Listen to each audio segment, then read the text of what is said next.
Yeah, you won't just get over it though. You have to find a place that will truly support you and really understand when you say, I don't know why I don't feel safe, coming, like something I've gone through personally, like I don't feel safe walking from my car to my front door when it's dark out. Why are you, like, I would feel the urge to physically like run like somebody's chasing me. That did stop a few years ago, but I mean, just like little things like that maybe people don't understand. They're like, well, why would you be afraid? And you're like, I don't even understand it. So yeah, so I would, yeah. Okay, everybody, welcome back to Living the Next Chapter, the place where we have amazing authors on the podcast. And I love when someone comes on and they take their life story and put it into a book to help people. You could write a book about anything. You could write a cookbook. You could write a children's book. Or you can share elements of your story that can help somebody not just survive, but to thrive in this world and give you some new perspective and some support. And Debra's here to share her book with us. Her book is It Ends With Me, Breaking the Cycles That Keep Us Stuck. Excited to have Debbra here on the show. Debbra, welcome to the show. Glad to have you here. Thank you so much, Dave. I am thrilled to be here and share my story. Come on. Excellent. This is really great to have you. Debbra, tell everybody, where are you? Where do you exist here on the planet? So I am in Pennsylvania, USA. Excellent. What do you love about Pennsylvania? Come on. I haven't been there. Oh, it's gorgeous. I love it. And I know I've started traveling and I'm like, no, I think I would still choose here. I think we get all the seasons, but none of them are too extreme. And lots of rolling hills. I feel like we have a little bit of everything in Pennsylvania. You can, go to a bigger city like Philly, or you can be out in the middle of nowhere. Nice. Right. Best of both worlds here. Excellent. Well, it's great to have you on the podcast.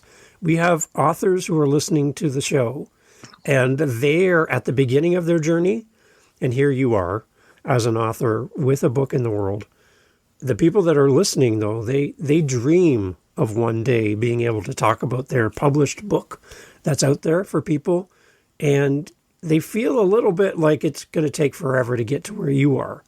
So had you had a podcast to listen to before you even thought about writing this book, what would have been helpful to hear from another author that we could share with somebody listening today, just to help them share their story through writing their book? Okay. Well, just to start off, I think I would say that you don't have to follow conventional methods, which may make it more daunting and more complicated.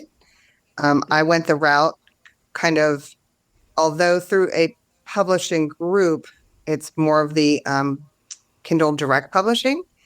So what I would say is, whatever your story is that you're trying to tell, whether it's fictitious or real, it's a part of you, and to just stick with it, take the steps you need, and just go forward with it, because you will not regret that. Are you, as an author in the process of writing your book, were you ever nervous about sharing your story or elements of your story, and you wrestled with this as a writer during the process of writing your book? Yes. Especially my story is a very deep topic, talking about, childhood abuse and things like that. So yes, I was very afraid to write my book, especially when I started.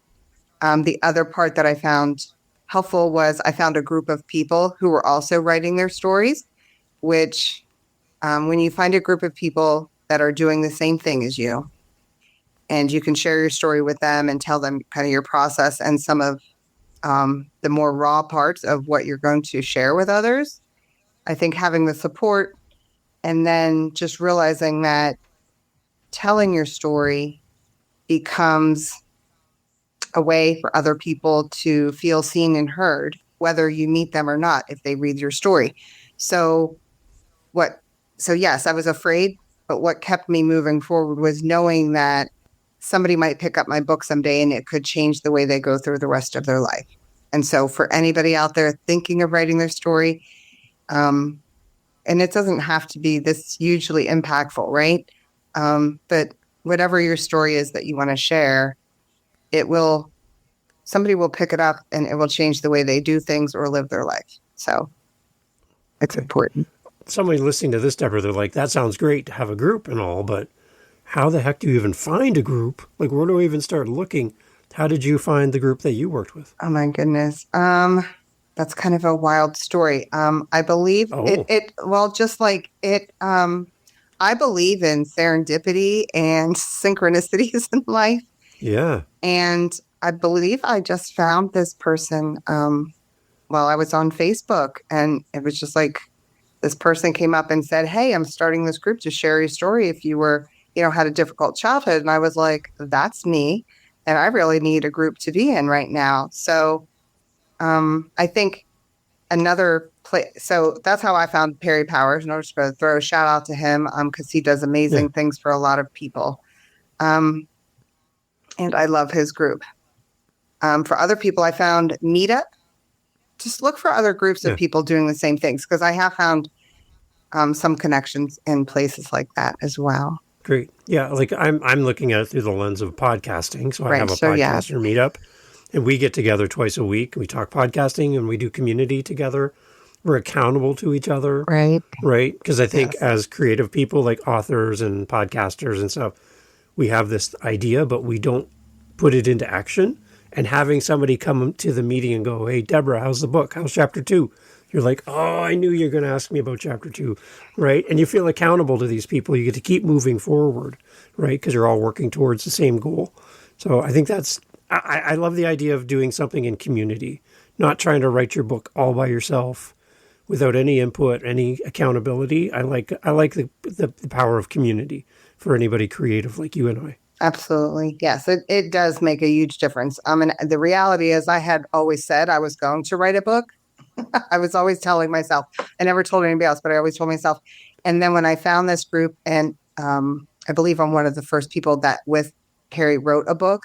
But when he was like, "Hey, have you ever thought of writing your book?" I was like, "Absolutely, sign me up." And it definitely made a difference to have a group of people to do that. Yes, accountability is everything, pretty much, I think, for anything you're doing in your life.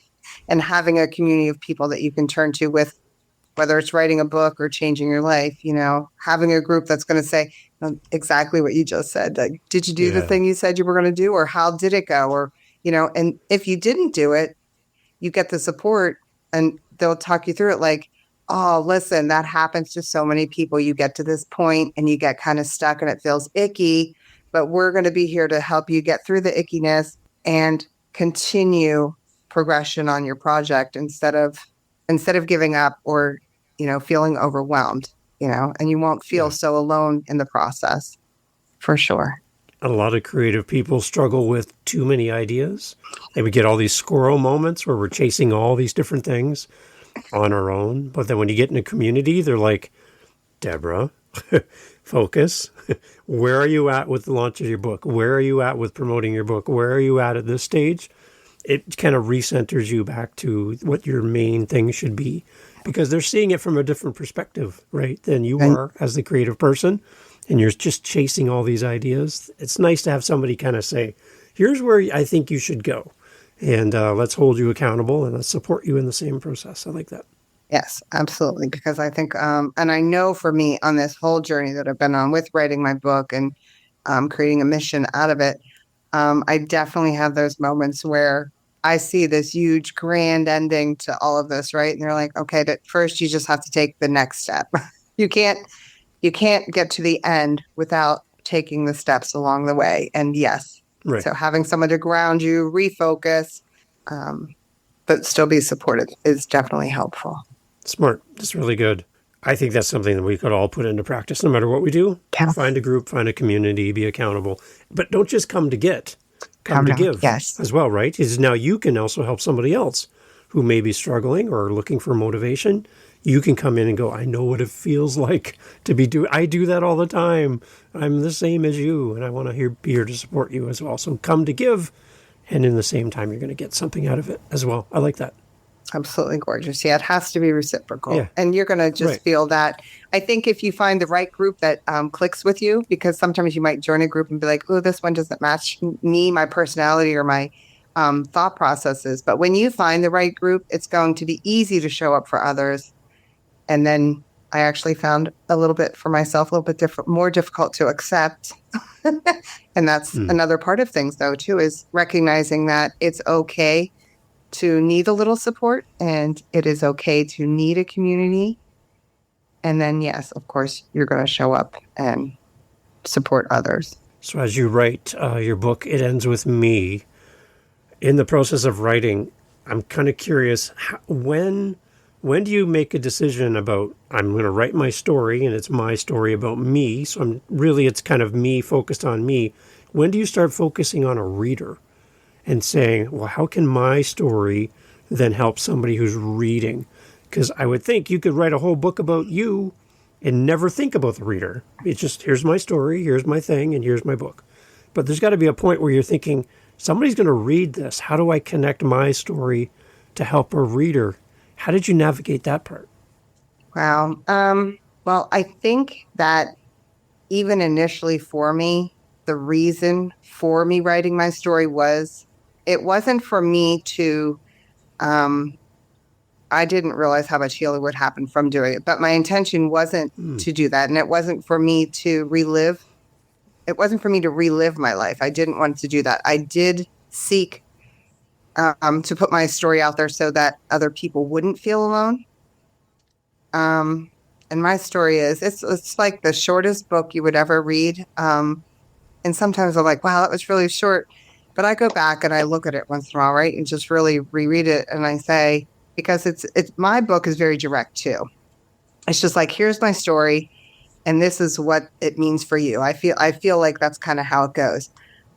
So I was always interested in my book being a message for other people who might be having a similar story. And I did, I think as I was doing it, the only thing that kind of changed for me was beyond just telling my story and talking about some things that helped me get through my life and change the direction of my life. At the very end, I decided to add some journal pages because I found that that was a tool that was given to me that made a difference in my everyday life. So I would say like that's something I didn't expect to include in my book, but as I was writing it, I was like, you know what? I feel like putting some journal pages in here is giving the reader the first step in, kind of, I guess, the healing process. So you said you changed during the process of writing.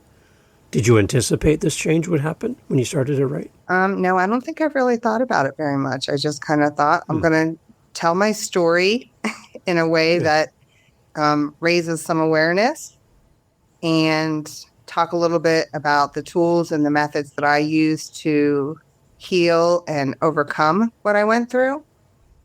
But yeah, I don't think I hadn't really given it a thought. So yeah, no, I guess I had not anticipated the changes that would happen while I was writing or after. Does writing your story unlock memories for you, good and possibly bad as well in the process?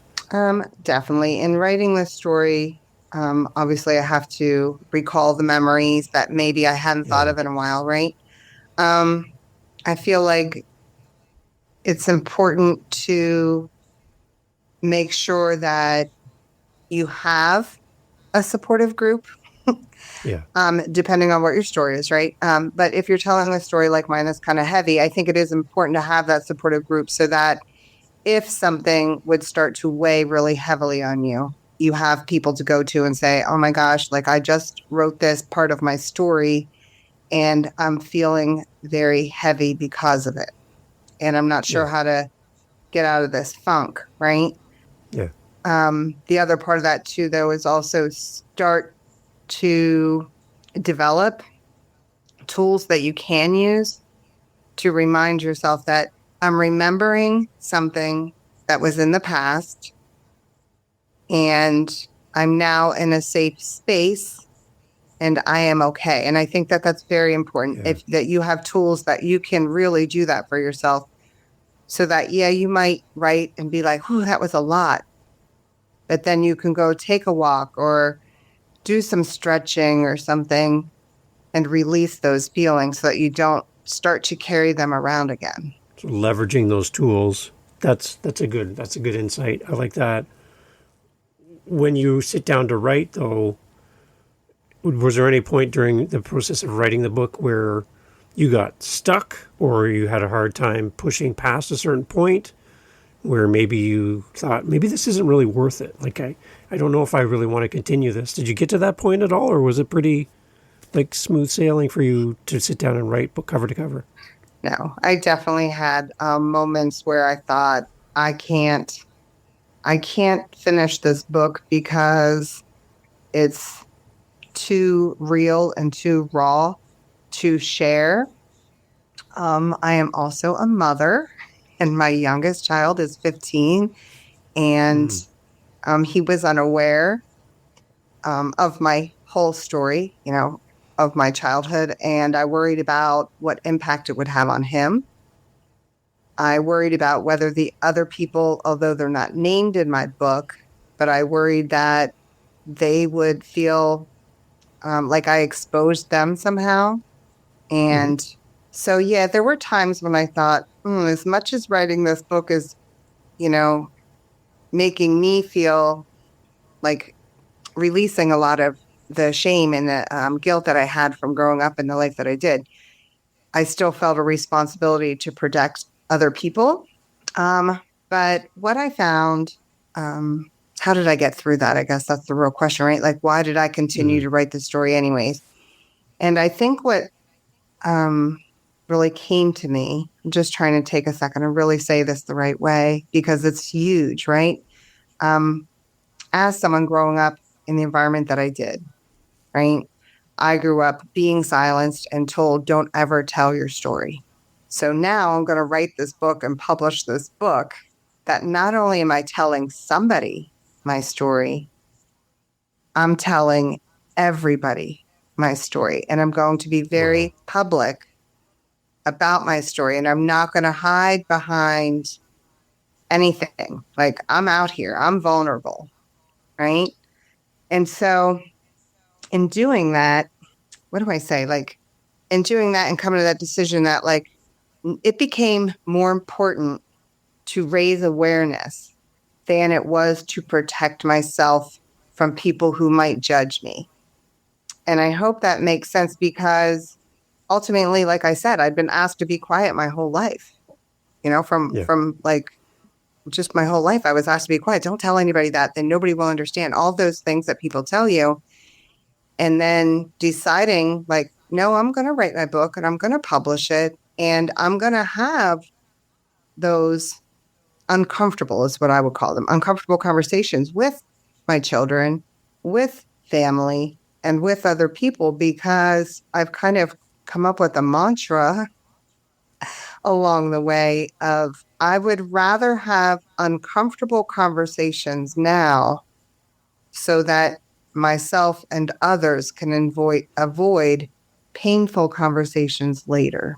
Mm. Um, yeah, like nobody wants to talk about abuse of children and why No. it happens or how it happens because it's difficult and yet it's all around us.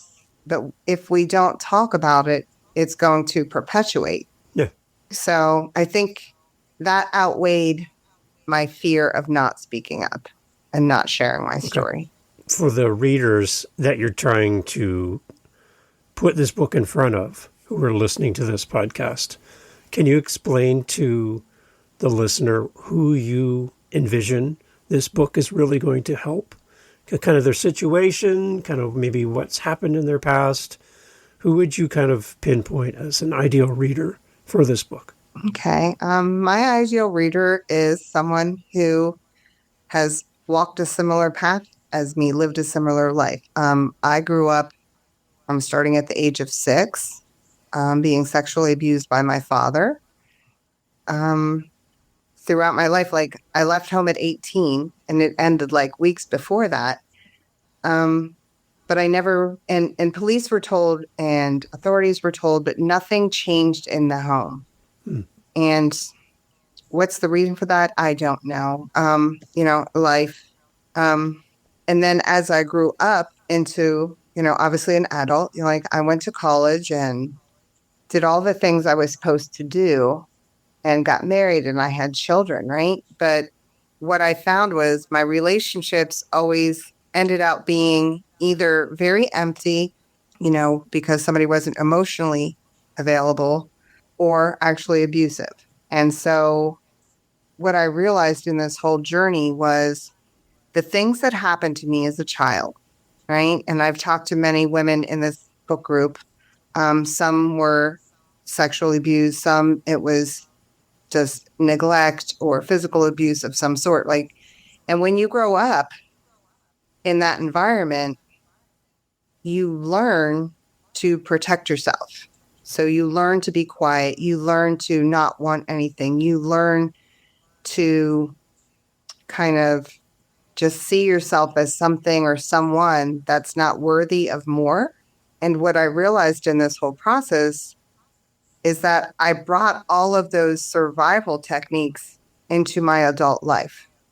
And what that meant was I was continuing to seek people who felt really comfortable, but what the comfortable was not good. It wasn't healthy. It wasn't a healthy relationship. What I grew up with was unhealthy relationships, no boundaries being set, and my opinion didn't matter. So then when I meet somebody who acts in those ways, it feels comfortable, and my body, my brain knows what that is. And even though it's the wrong decision, it feels safe because it's known. And so I had to do a lot of work to understand that this is why it's called breaking the cycles that keep us stuck, because these are the cycles that keep us stuck. And so what I would want somebody to know is that when you were a child or you were younger and you were trying to survive a situation, you developed all these survival skills, and they did a great job keeping you safe, getting you here today, letting you become successful and caring, right? But what it didn't teach you was that your ideas, your deep-rooted beliefs are not correct, and that you can value yourself, set boundaries, have higher expectations for everything in your life, and that you can trust yourself and you can trust your intuition to make your decisions in your life, and that you are so worthy of not just speaking out, but really getting help if that's what you need,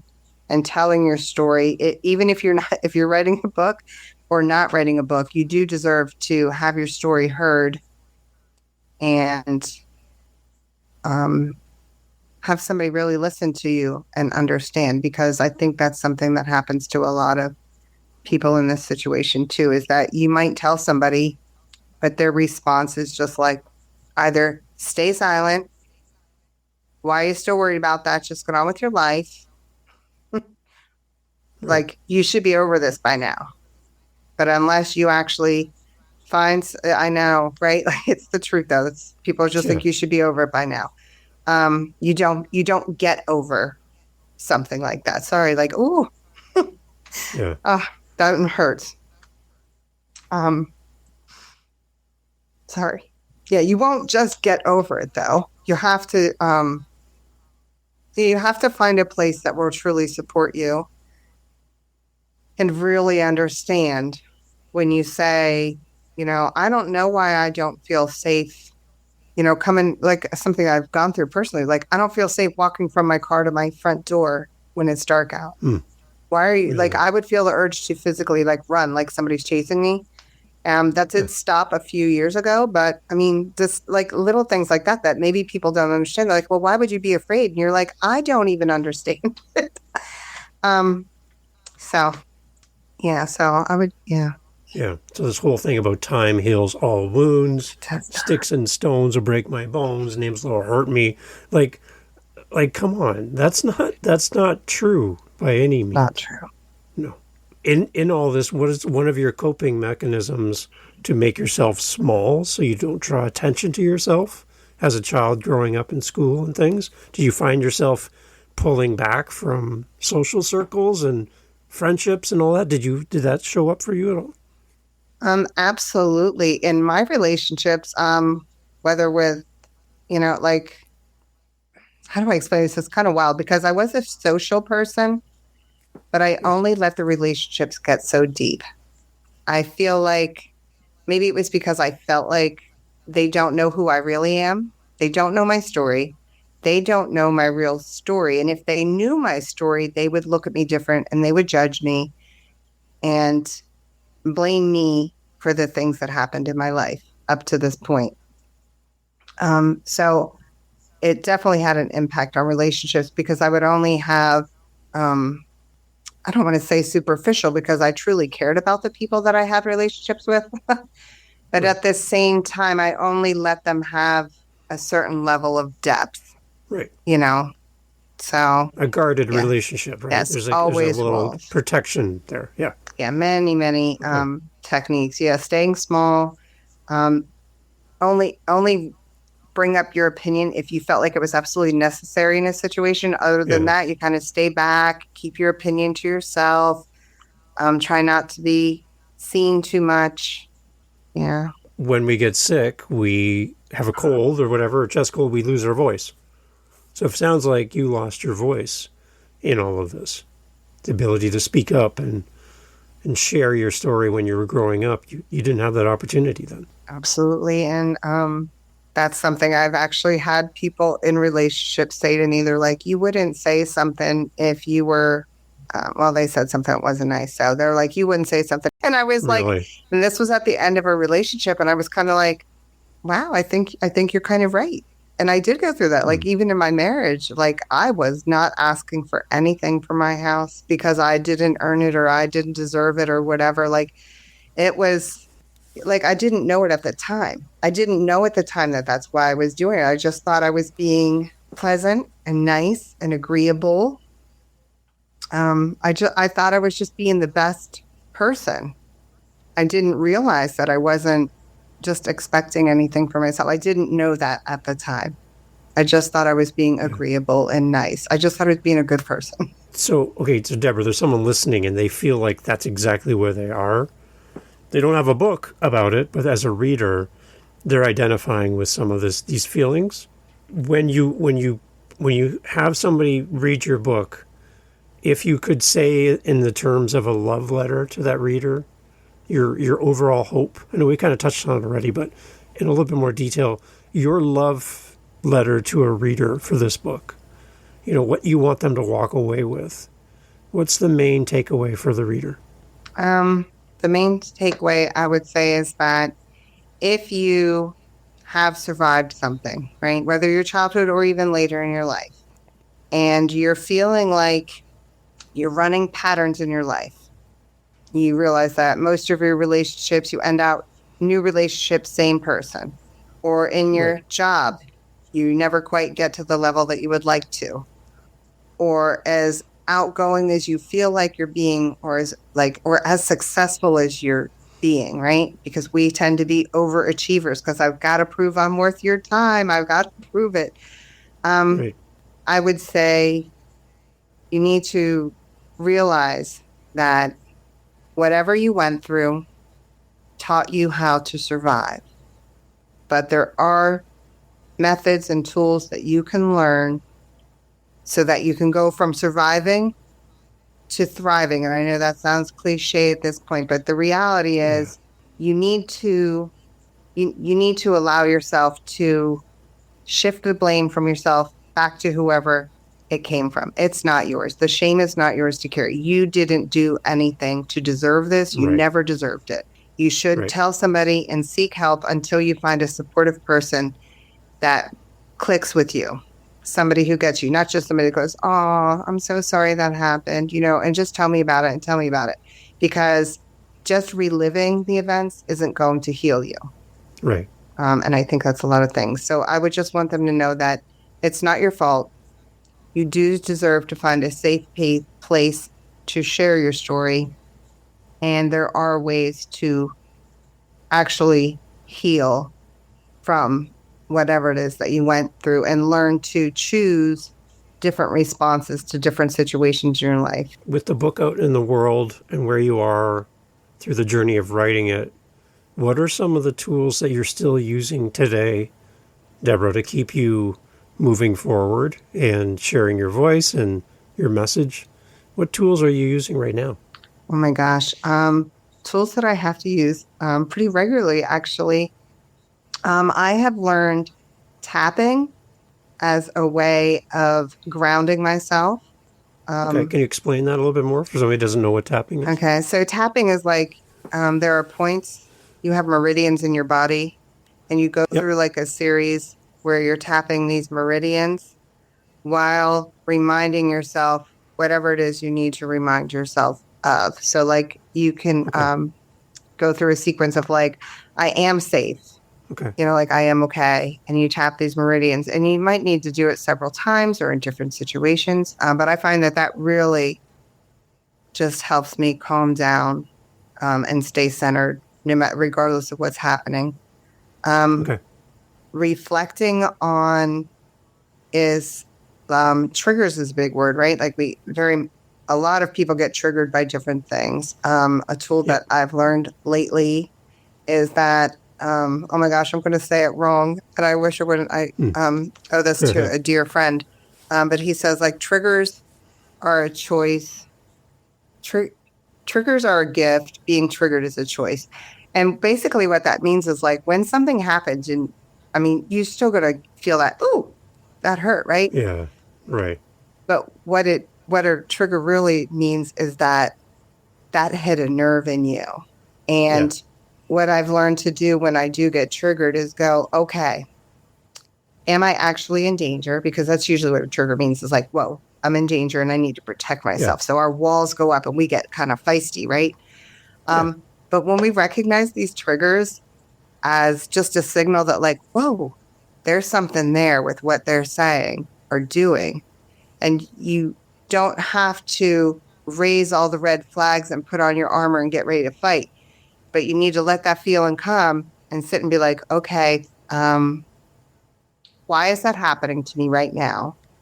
And Yeah. is this situation actually similar to why I'm being triggered? Because you're going to know why you're triggered. But is the situation actually similar to that? Or am I kind of having a very strong response because of my past? Yeah. And then just kind of look at like the reality of, am I, wait a second, even though that's really triggering me right now, I don't have to go into a full fledged meltdown and then like be stuck for, Yeah. hours or days. I can remind myself again that first of all, even if it was kind of intentional from someone, it's more about that person than it is you. And you have a choice now because you're a grown adult to protect Yeah. yourself and choose not to take on all of those heavy, heavy emotions. Yeah. So Yeah. those are some. I've had other people on the show and they've said sometimes their triggers are completely out of the blue, like no Yes. prep time, no warning, a smell, a song, a season, a food. It could be anything, a Yes. color. Yes. Something all of a sudden it's like, Wow. why am I feeling like this all of a sudden? Like, I don't understand where the origin of this is and why this memory is coming to light in this moment. Like, What and just again, back happened? to their own view, what did I do to trigger this memory? Right? It might not be anything you did. Right. It could just be where you are in your environment or something external from you, right? Oh, But I yes. like how you're talking about how you have that moment with yourself and go, okay, you're fine, you're safe. Now let's talk about what's happening right now. And Right. you kind of need that space, right, to do that. You do need that space. And that's something you learn too, is you might, when you can learn some of those grounding techniques like tapping or some other things, um, Yeah, in the present moment, you can, let remind yourself, I'm safe right now. Like I yeah, am being triggered, but you do want to explore it because that means that there is something unhealed. There is something that needs really healed and released from you so that that trigger doesn't continue to control you going forward. I would anticipate if you don't address the trigger and try to work through that, you will be triggered by the same thing repeatedly into the future because you've never sat down with yourself and went, okay, let's work through this, specifically this trigger, Yes. and how can we move forward from this? If you don't address it, it's just going to return in some other time, right? Yes. Yeah. Yes, it's true. Okay. So the person listening as a reader, how will your book help end that cycle? Because now you're a parent, you have your own family now. How do you not carry all of this through into your parenting, and how does it like impact your kids? Do you go hyper protective with your children where you felt you were unsafe as a child? Like, where's the balance point for you as a parent now, knowing that your story is your story? How does this impact you today from that point of view? Yeah, parenting, right? With all this going on. Well, the wild part is I do have my oldest child will be 28, and then I have another one's 25, right? Now, and I Wow. none of this came out until about 3 years ago. Um, I'd like to, I mean, I think what I see in my children is a little bit of a hesitation to be social, probably Really? because Okay. I was still keeping myself very protected socially.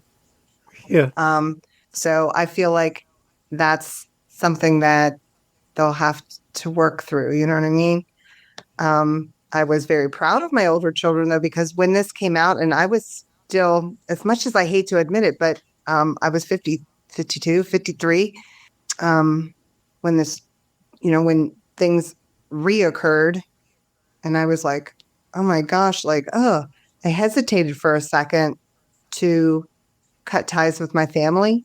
Mm. Um, but my children, this is like one of my big, huge, like, oh my gosh, I did okay as a parent. And holy crap, this is what healthy people do. But Mm. when they found out what happened with my dad, you know, I don't know what it is, 4 years ago now, they were like, Yeah. well, we're never talking to him again, and we're never talking to our grandmother again. And I was like, oh my gosh, that's what setting healthy boundaries is. Mm. It's just saying, nah, we don't tolerate that. We're just, no. And that was just a huge moment for me in this whole journey. Right. Now, with my 15-year-old, um, he knows about it. He has seen me walk away. Um, and he sees me working, doing all these things, trying to spread my message that the things that happened to you when you're younger were not your fault.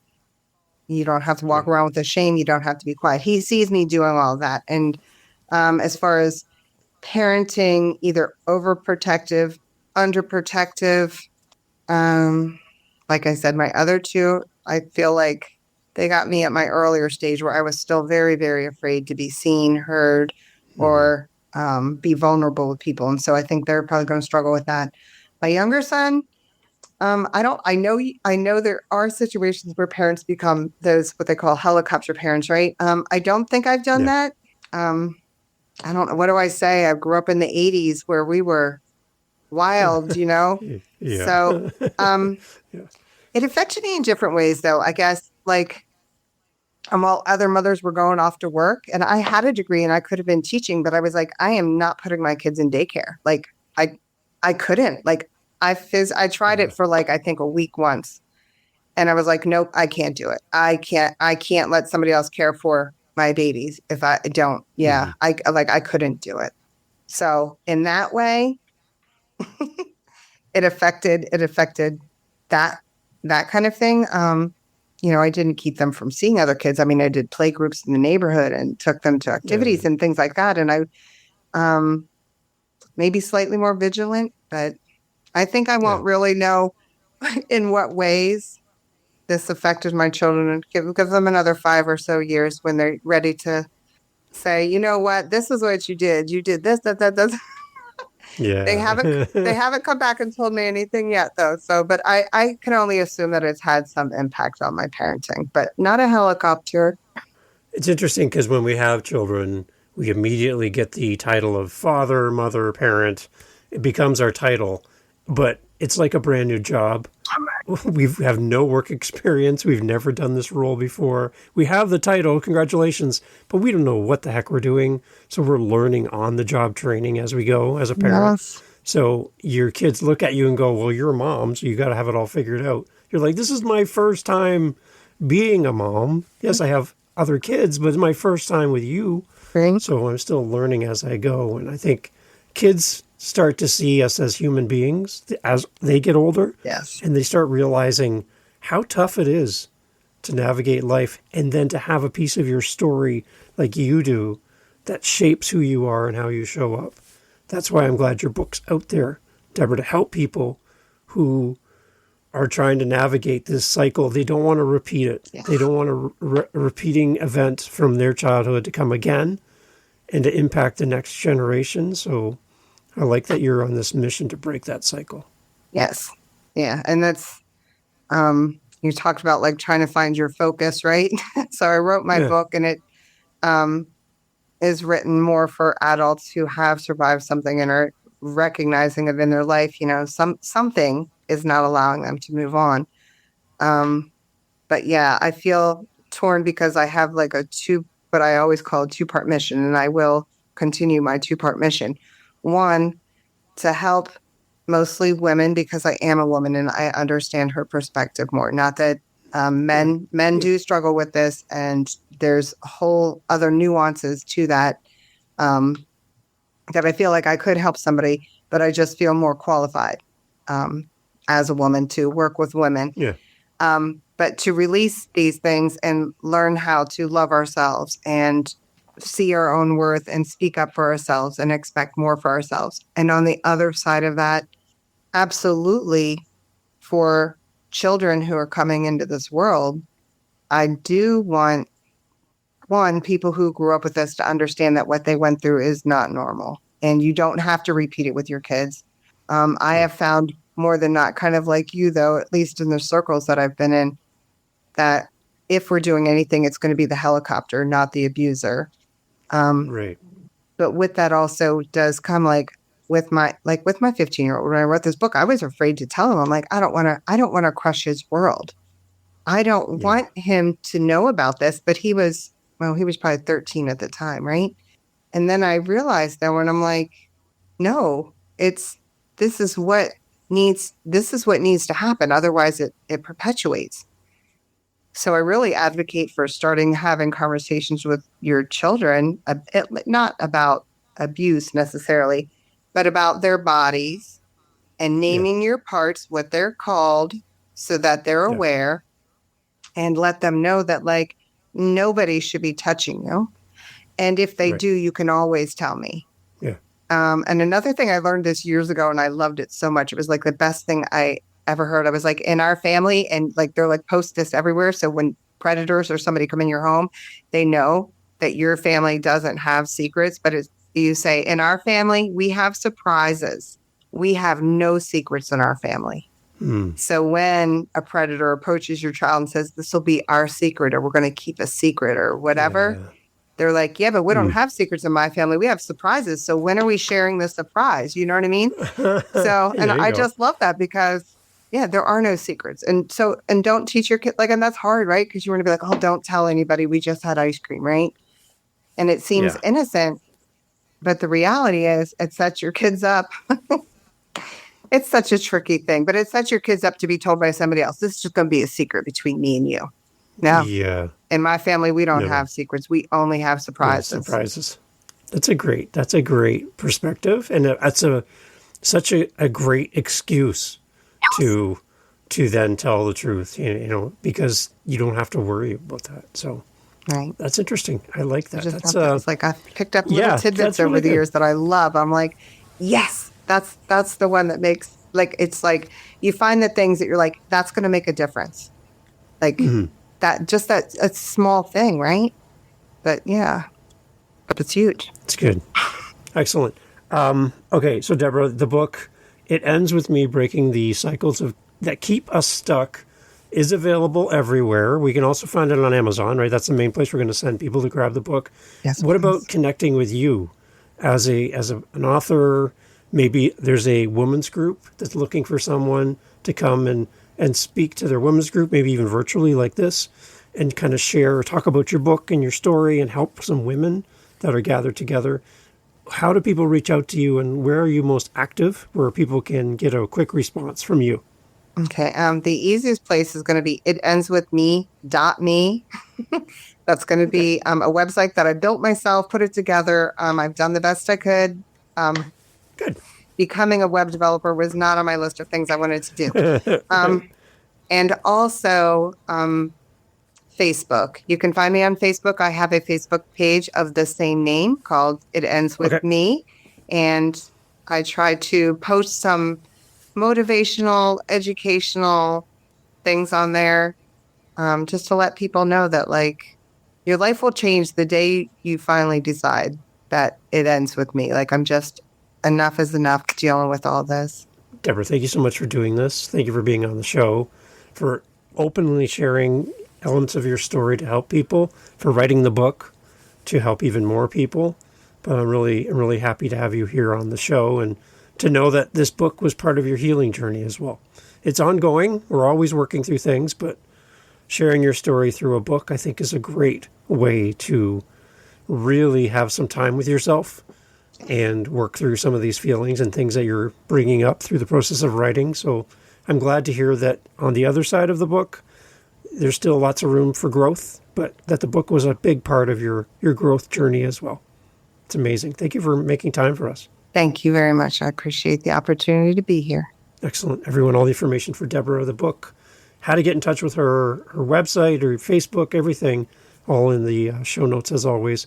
And I'm encouraging everyone listening, when you buy, not if, when you buy the book, to leave a great review so that other people will understand why this book means so much to you as a reader, so that other people will find value in this as well and share it with others. There's a lot of people out there that could really be helped by this book. And I think the more we talk about it and the more that we share this, more people will find that the cycle ends with you. So, Deborah, again, thank you so much for doing this. Thank you very much, Dave. Hey, thanks for listening to the podcast. Glad to have you here. I just want to let you know that you can always find out what we're doing live in the moment by going to our YouTube channel. Head over to livingthenextchapter.com. There'll be a link right there. Head over to our YouTube channel. Make sure you like, subscribe, do all the things that all the YouTubers love to say.